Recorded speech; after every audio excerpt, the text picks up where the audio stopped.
While we're all screaming crisis, the real crisis is taking place beneath the surface. And I hope what my book is trying to suggest is that you need to think a bit longer term than, is the next Donald Trump tweet the end of democracy?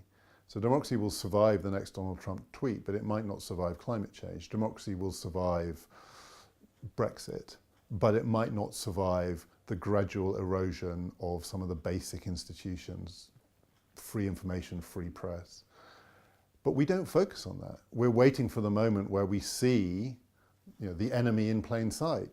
Well, your enemy is my friend in these circumstances, so that's never going to happen, and we ignore the longer term story. The end of democracy is a 10, 20, 30, 40-year story, and we are playing it out week by week. That's a mistake. But what do we then do? That's what people always ask. Yeah, because so part of it is psychological, right? This is partly about what's the appropriate frame of mind for thinking about the current crisis, and it's not to overreact. It's not to think that the next 6 months will settle everything. I think it's also to recognize that we fixate on the kind of change that for us symbolizes a 180-degree turnaround. So we fixate on elections. Trump wins, Brexit happens, Macron wins.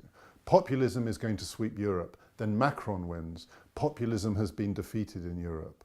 Then the next election happens. Populism is on the rise, 5-star win in Italy. Populism is back.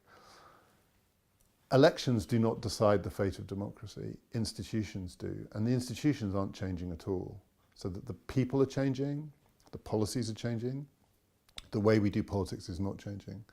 And if the challenge is to find a way to do direct democracy which genuinely involves people, to get people to participate, to have kinds of deliberation in democracy, to localize democracy, to get away from thinking it all happens at the nation state level, to internationalize democracy, no election is going to localize democracy. No election is going to internationalize it.